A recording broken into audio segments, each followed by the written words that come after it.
पिछले दिनों प्रधानमंत्री नरेंद्र मोदी ने उत्तर प्रदेश में खुर्जा और भावपुर के बीच 351 किलोमीटर के डेडिकेटेड फ्राइट कॉरिडोर यानी समर्पित मालवाहक गलियारे का उद्घाटन किया।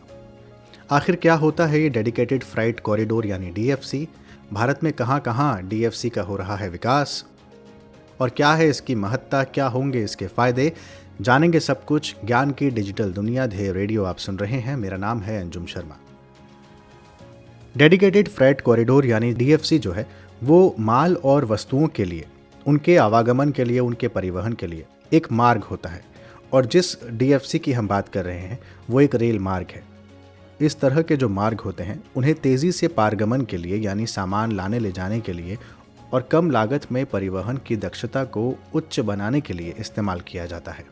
डीएफसी का जो ये कॉन्सेप्ट है ये 2006 में आया था और इसकी जिम्मेदारी दी गई थी रेल मंत्रालय के अंतर्गत एक अलग company dedicated freight corridor corporation of India limited यानी DFCCIL को। 11वीं पंचवर्षीय योजना यानी 2007 से 2012 के बीच 2 नए डीएफसी बनाने की शुरुआत की।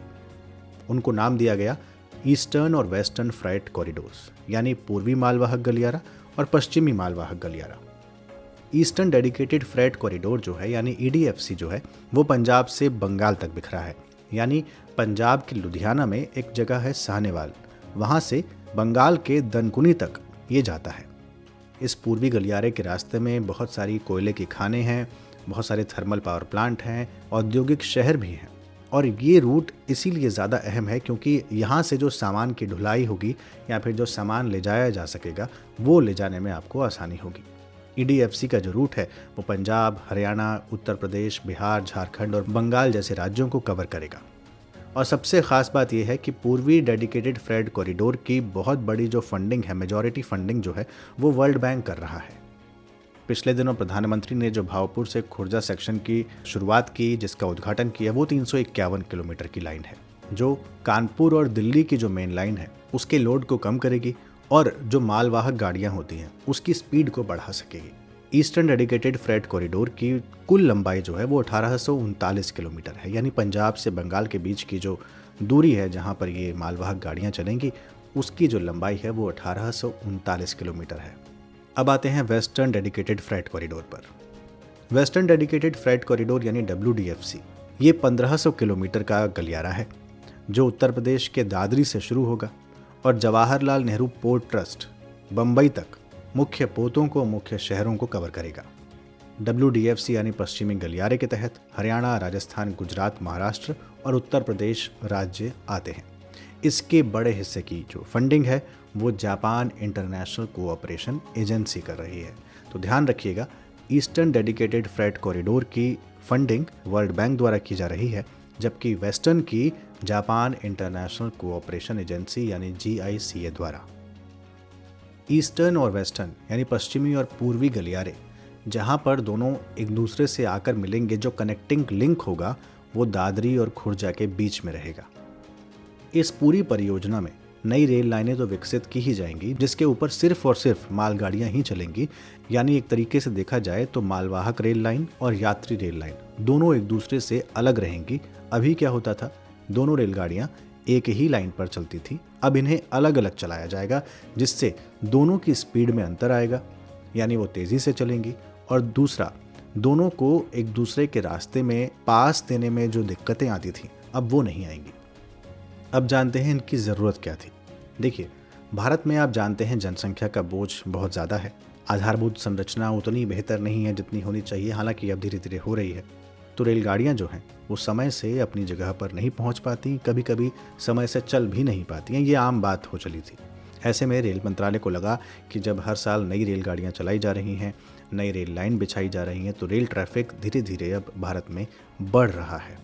ऐसे में मालगाड़ी और यात्री गाड़ी दोनों को एक दूसरे के लिए रुककर पास देना ये गंभीर स्थिति पैदा होती है और दोनों अपने अपने गंतव्य स्थान तक नहीं पहुंच पाती समय से। ऐसे में मालगाड़ियों की जो औसत गति है वो मात्र अभी 25 किलोमीटर प्रति घंटा है और यात्री गाड़ियों की जो औसत गति है वो मात्र 50 किलोमीटर प्रति घंटे की है। आप सोचिए, 50 किलोमीटर और 25 किलोमीटर, ऐसे में इन्हें बढ़ाया जाना बहुत ज़रूरी है। अब ये जो नए गलियारे बनेंगे इनसे न केवल दबाव कम होगा बल्कि यातायात में जो समय लगता है वो भी कम होगा। आंकड़े बताते हैं कि अगर ये गलियारे समय से बन जाते हैं और चलते हैं तो मालगाड़ियों की जो औसत गति है वो बढ़कर 25 से 75 किलोमीटर से ऊपर हो जाएगी, यानी 80 से 85 किलोमीटर के आसपास प्रति घंटे की रफ्तार से चलेगी।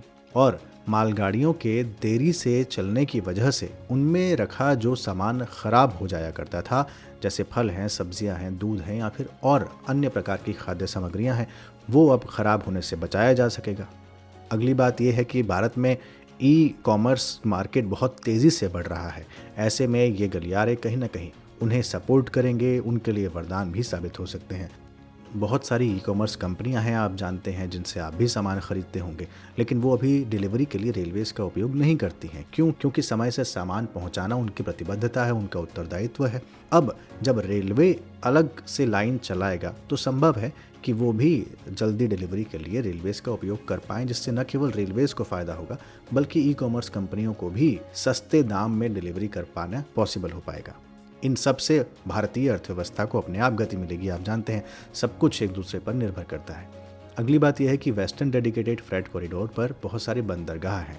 वो जब आपस में जुड़ेंगे तो यातायात और माल परिवहन में सुगमता आएगी, तो क्षमता बढ़ेगी, डीकंजेशन होगा, यानी 70% मालगाड़ियाँ शिफ्ट हो जाएंगी फ्रेट कॉरिडोर पर, और वो जो पास हैं वो सारे ओपन हो जाएंगे, खुल जाएंगे पैसेंजर ट्रेन्स के लिए। बिजनेस जनरेशन होगा, जैसा मैंने आपको बताया, और पंक्चुअलिटी भी निर्धारित होगी। पर्यावरण अनुकूल इनका विकास किया जा रहा है तो एनवायरनमेंट फ्रेंडली भी होंगी। ईज ऑफ डूइंग बिजनेस में भी लाभ मिलेगा। और सबसे बड़ी बात, जब कभी आधारभूत संरचना का निर्माण होता है तो वो अपने साथ रोजगार के साधन लेके आता है, वो अपने साथ रोजगार लेके आता है, तो रोजगार भी जनरेट होगा। आपको याद रखना है कि डेडिकेटेड फ्रेट कॉरिडोर जो है वो औद्योगिक गलियारों से अलग है। आप जानते हैं कि विनिर्माण के क्षेत्र के विकास के लिए भारत सरकार ने 5 औद्योगिक गलियारों की योजना बनाई है, जिसमें दिल्ली मुंबई औद्योगिक गलियारा, चेन्नई बेंगलुरु औद्योगिक गलियारा, अमृतसर कोलकाता औद्योगिक गलियारा, बेंगलुरु मुंबई आर्थिक गलियारा और वाइजैग चेन्नई औद्योगिक गलियारा, ये 5 शामिल हैं। इसके अलावा उत्तर प्रदेश के रक्षा औद्योगिक गलियारे के बारे में भी आप जानते हैं, वो भी इससे अलग है। तो ये थी जानकारी डेडिकेटेड फ्रेट कॉरिडोर के बारे में। अब आज का सवाल। अभी अंत में मैंने आपसे उत्तर प्रदेश के रक्षा औद्योगिक गलियारे की बात की। आपको मुझे ये बताना है कि Uttar Pradesh defence industrial corridor में कुल कितने शहर शामिल हैं, यानी कितने शहरों से वो होकर गुजरेगा। ऑप्शन आप चाहें तो मैं आपको दे सकता हूँ, 5, 6, 3 या 7। आपको संख्या नहीं बतानी है, वो शहर के नाम भी लिखने हैं।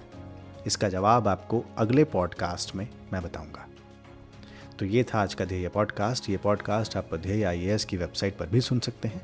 इसके अलावा JioSaavn, स्पॉटिफाई और गूगल पॉडकास्ट जैसे प्लेटफॉर्म्स पर भी ये पॉडकास्ट उपलब्ध है। ध्येय IAS के YouTube चैनल को सब्सक्राइब करना और नोटिफिकेशन बेल को ऑन रखना ना भूलें। बहुत शुक्रिया, ख्याल रखें, धन्यवाद।